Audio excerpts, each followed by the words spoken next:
ശബരിമല ദ്വാരപാലക പാളി വിവാദത്തിൽ നിയമസഭയിൽ നാണം കെട്ട് പ്രതിപക്ഷം. ചർച്ച ചെയ്യാൻ അടിയന്തര പ്രമേയമോ സബ്മിഷനോ ഉന്നയിക്കാതെ സഭ പ്രതിപക്ഷം അലങ്കോലപ്പെടുത്തി.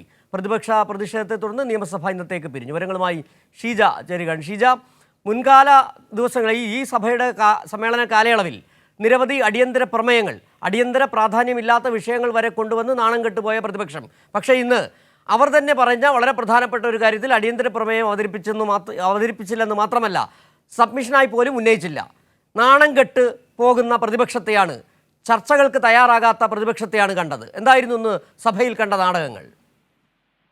തീർച്ചയായും സിജു, മുൻകൂട്ടി തയ്യാറാക്കി വന്ന ഒരു തിരക്കഥയുടെ അടിസ്ഥാനത്തിലാണ് കാര്യങ്ങൾ ഇന്ന് പ്രതിപക്ഷം നിയമസഭയിൽ കൈകാര്യം ചെയ്തത് എന്ന് തന്നെ പറയേണ്ടിയിരിക്കുന്നു. കാരണം ചോദ്യോത്തരവേള ഒരു തരത്തിലും തടസ്സപ്പെടുത്താതെ മുന്നോട്ട് കൊണ്ടുപോകുന്ന ഒരു രീതിയാണ് സാധാരണ രീതിയിൽ ഉണ്ടാകുന്നത്. അടിയന്തര പ്രമേയം ശൂന്യവേളയിലേക്ക് കടക്കുമ്പോൾ അടിയന്തര പ്രമേയമായ വിഷയം ഒന്നുകിൽ ഉന്നയിക്കാം, അല്ലെങ്കിൽ സബ്മിഷനായി ഉന്നയിക്കാൻ പ്രതിപക്ഷത്തിന് അവസരമുണ്ട്, അല്ലെങ്കിൽ ചോദ്യോത്തരവേളയിൽ തന്നെ ചോദ്യമായി ഉന്നയിക്കാനുള്ള അവസരവുമുണ്ട്. പക്ഷേ ഈ അവസരങ്ങളൊന്നും തന്നെ വിനിയോഗിക്കാതെ ചോദ്യോത്തരവേള, സഭ ആരംഭിക്കുന്നത് ചോദ്യോത്തരവേളയുമായാണ്. ആ ചോദ്യോത്തരവേള ആരംഭിക്കുമ്പോൾ തന്നെ പ്രതിഷേധം പ്രതിപക്ഷത്തിന്റെ ഭാഗത്തു നിന്നും ഉണ്ടാകുന്നു. പ്രതിപക്ഷ നേതാവ് എഴുന്നേറ്റ് ദേവസ്വം മന്ത്രിയുടെ രാജി ആവശ്യപ്പെടുന്നു. അത്തരത്തിലാണ് കാര്യങ്ങൾ മുന്നോട്ട് നീങ്ങിയത്. തുടർന്ന് പ്രതിപക്ഷം സഭയുടെ നടുത്തളത്തിലേക്ക് ബഹളവുമായി പ്രതിഷേധവുമായി ഇറങ്ങുന്നു. സ്പീക്കറുടെ മുഖം മറച്ചുകൊണ്ടുള്ള തരത്തിൽ വലിയ തോതിലുള്ള പ്രതിഷേധമാണ് സഭയുടെ നടുത്തളത്തിൽ ഒരുക്കിയത്. അതേ തുടർന്ന് സഭ നടത്തിക്കൊണ്ടുപോകാൻ കഴിയാത്തൊരു സാഹചര്യമാണ് ഉണ്ടായത്. തുടർന്നാണ് സ്പീക്കർ സഭ നിർത്തിവെക്കുമ്പോൾ ചോദ്യോത്തരവേള ഉണ്ടാക്കിയിരുന്നു.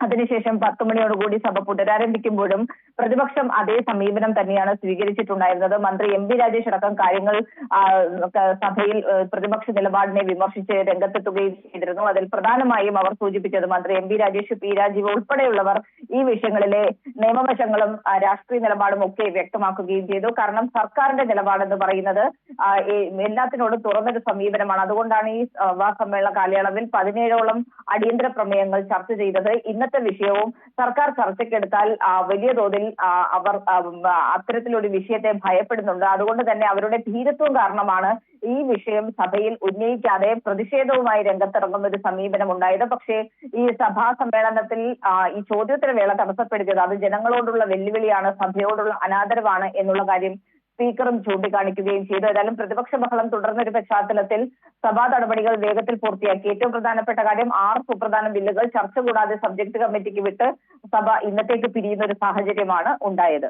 ഷീജ, ഇതിൽ മന്ത്രിമാർ പറഞ്ഞ ഒരു കാര്യമുണ്ട്. വളരെ കൃത്യമായി മന്ത്രി എം പി രാജേഷും പി രാജീവും അടക്കമുള്ളവർ പറഞ്ഞത് ചർച്ചയ്ക്ക് തയ്യാറാണ്, സർക്കാർ ചർച്ചയ്ക്ക് തയ്യാറാണ് വിഷയത്തിൽ.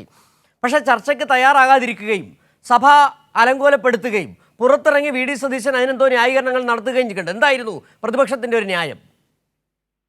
തീർച്ചയായും പ്രതിപക്ഷം പറയുന്നത്, പ്രതിപക്ഷം ഈ വിഷയം കഴിഞ്ഞ തവണ സഭയിൽ ഉന്നയിക്കാൻ ശ്രമിച്ചിരുന്നു. അപ്പോൾ അടിയന്തര പ്രമേയമായി അനുവദിക്കാൻ അവസരം നൽകിയില്ല. ആ ഒരു പശ്ചാത്തലത്തിലാണ് ഇന്നിപ്പോൾ പ്രതിഷേധവുമായി രംഗത്തിറങ്ങുന്ന ഒരു സാഹചര്യം ഉണ്ടായത് എന്നുള്ളതാണ്. പക്ഷേ നമുക്കറിയാം, അടിയന്തര പ്രമേയമായി ഒരു വിഷയം ഉന്നയിക്കാൻ സാധിച്ചില്ലെങ്കിൽ പ്രതിപക്ഷത്തിന് സബ്മിഷനായി ആ വിഷയം ഉന്നയിക്കാനുള്ള അവകാശമുണ്ട്, അല്ലെങ്കിൽ ചർച്ചയ്ക്കിടയിൽ തന്നെ ആ വിഷയം ഉന്നയിക്കാൻ സാധിക്കുന്നതാണ്. അത്തരത്തിലുള്ള സാഹചര്യങ്ങളൊക്കെ നിലനിൽക്കുന്നുണ്ട്. പക്ഷേ അതിനെ പ്രതിപക്ഷം ഇന്ന് മുൻകൂട്ടി തീരുമാനിച്ചാണ് വന്നിട്ടുണ്ടായിരുന്നത്. കാരണം അതുകൊണ്ടാണ് ചോദ്യോത്തരവേള ആരംഭിച്ചപ്പോൾ തന്നെ അവർ എത്തിയത് ബാനർ, പ്ലക്കാർഡ് എന്നിവയുമായിട്ടായിരുന്നു.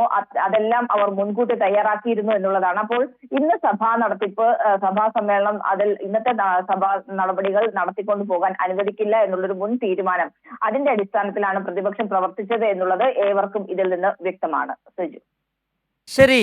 ഷീജയാണ് നിയമസഭയിലെ പ്രതിപക്ഷത്തിന്റെ സമര നാടകത്തെ സഭ അലങ്കോലപ്പെടുത്തിയതിനെക്കുറിച്ചുള്ള വിവരങ്ങൾ നൽകിയത്.